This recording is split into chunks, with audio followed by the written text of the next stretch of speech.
Here's the thing. I know some of y'all like to speed up in yellow light. Some of y'all, when the yellow light on, y'all go an extra 15 miles. In the market, don't you speed up on a yellow light. You slow your ass down. Because you're going to get a ticket.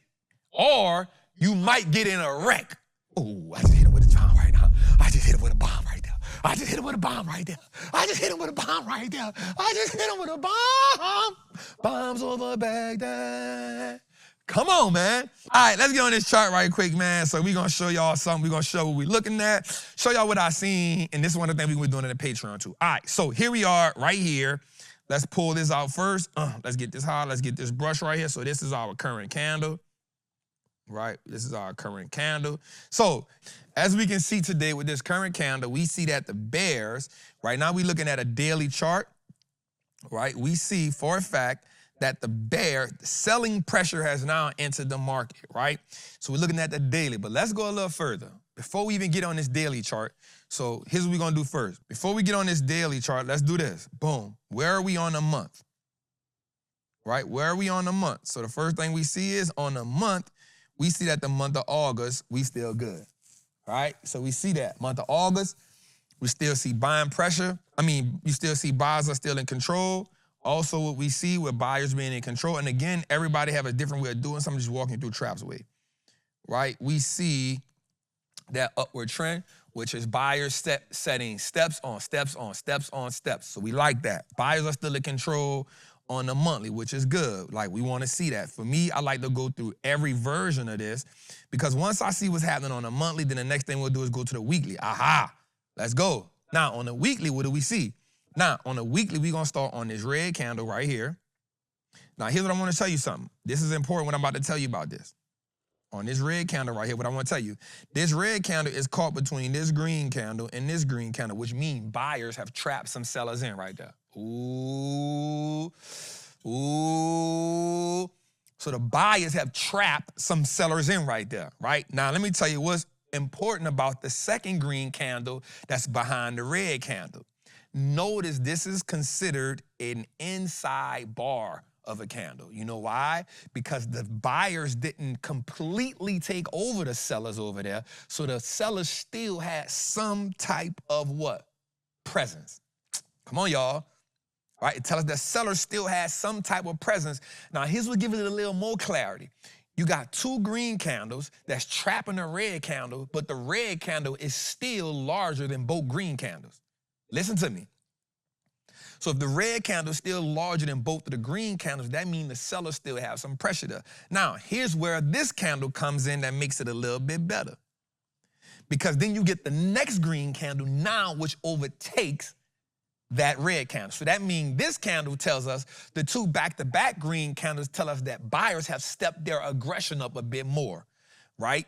So 2 weeks in a row, it tells us that buyers have done what? They have stepped the pressure up, means they got a little more aggressive because the sellers were still like, yeah, you punched me in the face, but you didn't really knock me out. Like, I'm still here, right? You stop playing with me, I'm still here. So the buyers stepped their game up a little bit more. Now, here's what's interesting. Here's what we have to look at. Now we have to look at this candle right here. Now, true enough, we are only into the second day of the week, but we know as of the second day of the week, based on what's happening right now, sellers have now stepped in and said, you know what? Run it back. Now, we still have Wednesday, Thursday, and Friday. Now, let's get into this before we get into Wednesday, Thursday, and Friday. Wednesday, we want to see if Wednesday is going to be a continuation of today. We're going to look at that on the daily. But also remember, there's a catalyst to this week. What is the catalyst to this week? The catalyst to this week is Jackson Hole. This is when they don't have a Fed meeting, but this is when the big dogs get together and talk about what is the Fed going to do moving forward. So the goal is for them to talk about having a rate cut next month. Right? So right now, there's about a 75 to 80% chance of a rate cut next month. That's cool. That's cool. That can be a catalyst to move forward. We're going to dig into that some more tonight. But there's also a percentage based on what we heard last week. What did we hit last week? We saw that the wholesale numbers came in really, really high, actually higher than it's ever been.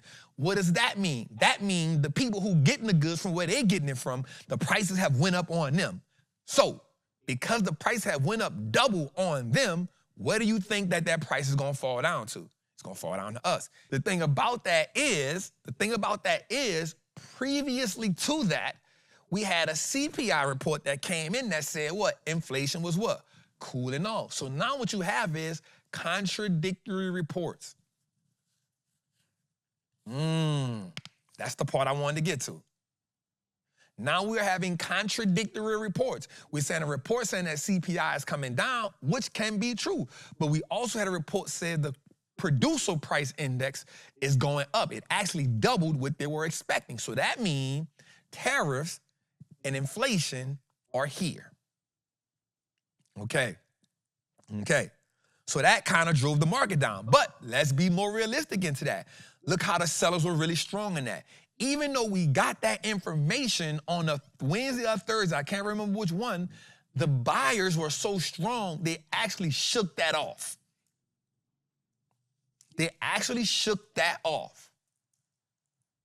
Okay, now we're going to dig into why does that make sense here?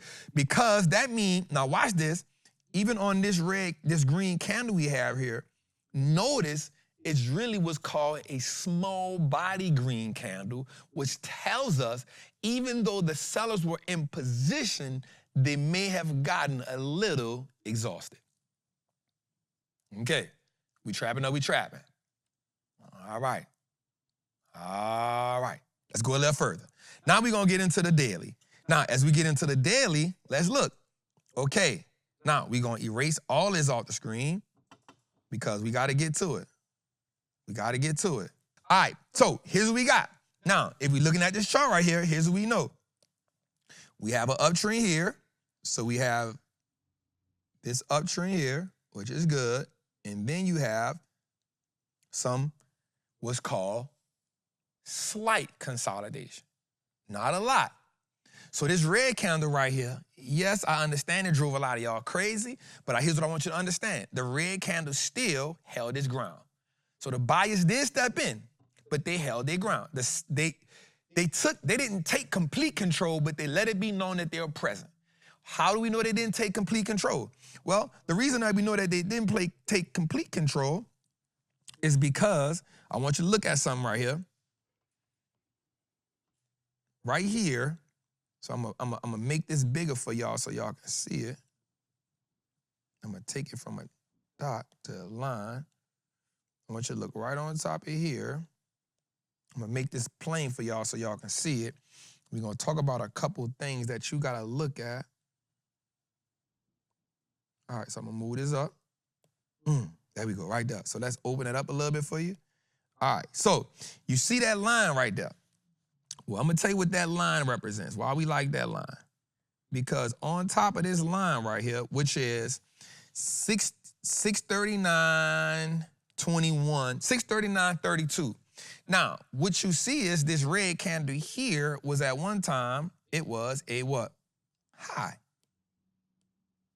Okay, this red candle right here was at one time, it was a high, right? It actually was an all-time high at one point in time, right? So what happened? The red candle hit an all-time high, and then it does what markets do. What do they do when something hit an all-time high? Sells off a little bit. Why? All-time high make people take profits. But it also did what all-time highs do after that. It bounced back up. You know why? Because we like basketballs, not what? Donuts. So after the gap down, here's what happens. Comes back up right here, fills up this gap right here with this green candle. That tells us that what? Buyers stepped in heavy, but also because of this gap up and this continued motion up, we get this right here. What is that, Trap? That becomes a demand zone. Because we get a large green body candle going up, and then we get continuation on that. Now, sellers stepped in, but they didn't do what? Take control. Buyers stepped big in on top of that. Why is that good? Because then you see these buyers close, this is the key word I'm about to say here, closed higher than the sellers before. Then you see it opens up higher, pulls down, closes lower, but then you see buyers come back in. So what we see on this step up, we see that buyers and sellers are fighting, but buyers are consistently taking control, right? That means that buyers are consistently taking control, and that's what we like. We like that. So then here's the key point on this trend. The key point in, we just on a daily, is this right here. This is called the doji. That doji candle tells us that there is an indecision that's happening. So what it tells us is we need to do what? Yellow light. Now, here's the thing. I know some of y'all like to speed up in yellow light. Some of y'all, when the yellow light on, y'all go an extra 15 miles. In the market, don't you speed up on a yellow light. You slow your ass down. Because you're going to get a ticket. Or you might get in a wreck. Oh, I just hit him with a bomb right now. I just hit him with a bomb right there. I just hit him with a bomb right there. I just hit him with a bomb right there. I just hit him with a bomb. Bombs over Baghdad. Come on, man. All right, so then we get this green candle, which tells us, hey, buyers, we good. We here. Buyers step in. But then we get what? Sellers step in. Now, here we go. Here we go. This one right here is important. Doji candle, green candle. It tells us not to be aggressive. Not to be aggressive. Now, here's what I want to say. Let's take all of that off the screen because I'm going to bring y'all somewhere. I'm going to bring y'all somewhere. So what you want to see is you want to actually see the S&P. Here's what you want to see. You want to see it bounce off this line and come back up, right? That's what you want to see because we know that it actually did it already. It got to this line, this blue line, and stopped. It halted. You want to see it hit that and go here. If you do see it come down more, the next place you want to see it stop is probably where I'm going to go at with it. Right here. So now you be like, Trap, man, why are you picking that? All right, so here's what we want to understand. Where can we find more balance at where the market, watch this. Oh, I'm about to say something that's going to be good right here. Where you have multiple points where the market agrees with each other at. Okay? Well, you have multiple points where the market agrees with each other at. Now, this is going to be important. Now, here's what you know. If you go over, you'll see this candle that pushed it up. We closed here, and then this candle where I stopped at, we closed here. Now, that means that area became interesting for buyers and sellers. That area became interesting for buyers and sellers. Now, you'd be like, Trap, that's a long way. Now, you could actually say this area right here, if you wanted to. Let me give you another line. Now, I'm going to change this line, and I'm going to go ray on you. Now I'm about to use my left hand. That's great. Now, the reason I didn't stop the horizontal ray right there is simply because we understand that this wick right here rejects it, right? And so I'm not cool with that. But I like from 639, I like if it comes down to that number at 628, I think that can be a greater point of resistance, of support for us. From there, if it falls down again, it may bounce up again. It may bounce up again, and now you want to see if it's going to come back into that demand zone. If it falls into that demand zone, we know that there are orders there waiting to take. So we'll see it pop up. But we're not going to make a play based on just one chart. So then we go to the 4-hour chart and see what happens. We go to the 4-hour chart. Watch this. We want to see if we have multiple time frame agreements. Ooh, come on, y'all. Multiple time frame agreements. We want to see if multiple time frames tell us the same thing. Now, we just make it quick. We ain't going to stay here long. All right? So now we're going to do is, let's shrink this in because we at the 4-hour now. And we need to see. So one of the things we do agree with on the 4-hour, we see what? Our demand zone is in place. And the dope part about that is it fell right in place. So that lets us know that our demand zone is what? Valid. Because the daily and the 4-hour agreed to the demand zone. All right? So now, let's see if we can get some more things to agree. Okay? We see that agreement take place.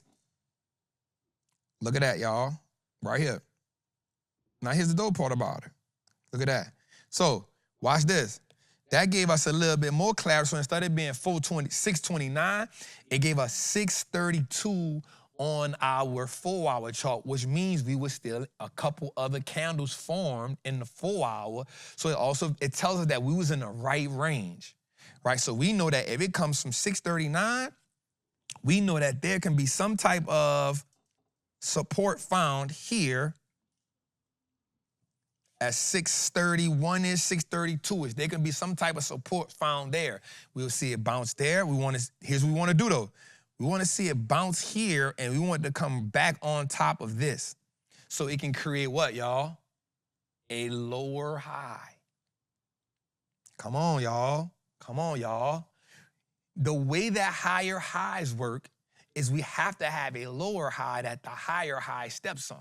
Now, here's the dope part. It won't do it in one candle. It'll sometimes do it in multiple candles. That's what makes it valid. So that's why we're going to go through multiple time frames to make sure the chart is telling us what we need to see. That makes sense? So we'll take one more chart, and we go to the hour. And if the hour agrees with the 4-hour, then we can say, you know what? We on pace. The first thing we see is, in our 1-hour chart, we see our demand zone still intact. What makes it really good is because we have no big candles in the demand zone. We have doji candles in the demand zone.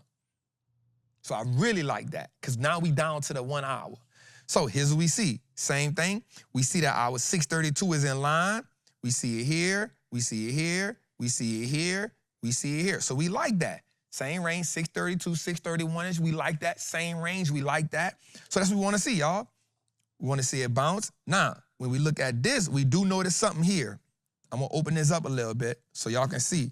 And this is going to be interesting. This is why you're going to go to multiple time frames. I'm going to show you something that's interesting on here. I'm about to draw something out for y'all. Now, usually I wouldn't do this like this, but I'm doing it so y'all can see it because I know a lot of people are visual learners. Right here, there's a gap right there on the 1-hour. There's a gap right there, right at 633.64. There's a gap right there. And that's going to be interesting because I said something, I looked up this stat, and it said that 72% of the times gaps get filled. So we may see, now here's the dope part. So this is called confluence. When you have multiple things that line up. Now, I want you to think about something. We set our support zone right at 632.15. We see the gap at 633.64, and we see it fills at 632.51, which is right on top of a support. Guess what, y'all? If it falls into that gap and takes control, takes some money in that gap and goes back up, it's sitting right on top of a support zone. So, I mean, that gap is sitting right on top of support. So that's a good sign that that may happen. So I just want y'all to say that. It's not saying it's going to always happen, but we can also see based on the daily, 4-hour, and 1-hour that our support lines up. And then when we got to the 1-hour, we saw, hey, there's a little gap right there. And the gap is only $7 away from where we currently are. And if it fills that, it's right at the support zone, and make and take back off. All right, y'all, I'm gone. Trapped in the charts, man. We gone. I love y'all.